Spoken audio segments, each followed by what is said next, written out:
Priyanka Maurya blog में आप लोग का स्वागत है। आज आप लोग के लिए एक प्यारा से ननद और भौजाई पे दर्दनाक गीत लेके आए हूँ, तो आप लोग जरूर सुनिएगा।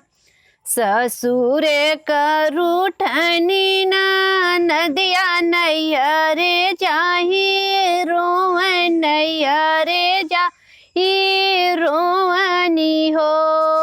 ससुर करूठनी नदिया नैहरे जा रोवन नैहरे जाई रोवनी हो। बाबी हमरे ही बीरन बोलब तू यहाँ का भरी रोहित यहाँ का भरी रोहित हो। इतनी बचन सुनी भाभी ननद से ही बोल ननद से ही बोल ही हो। ननदी तोरा भैया गही न जेठटिया तया उरुबा जरिया तया उरुबा जरिया न हो। ननदी भैया का जन्मल तीजा भाया हकिया भरी रोहू हकिया भरी रोहू न हो।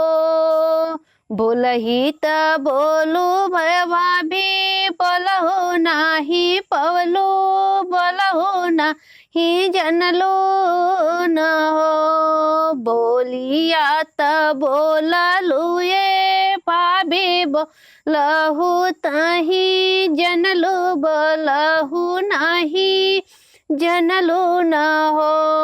भौजी के तनो भतीजवा से रोई बयसुआ नाही बही हो असुआ नाही बही।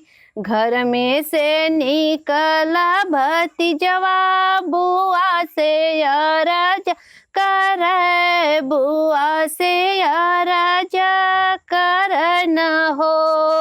बुआ दूसरे ठेकाने तो ससुरमा चलिया जा तो ससुरमा चलिया तो जा तो न हो। इतनी बचन सुनी बुआ त बहुत मन दुखित हुई मन दुखित हुई ओ। भौजी बन जाब बन का चिरैया कासा उड़ जाब कासा उड़ी जाब न हो।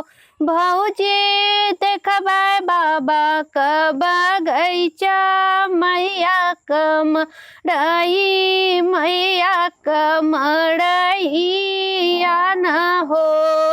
भौजी बन जाब बन कचिरैया कासे मेड़ा रही भैया कासे मेड़ा रही बन हो।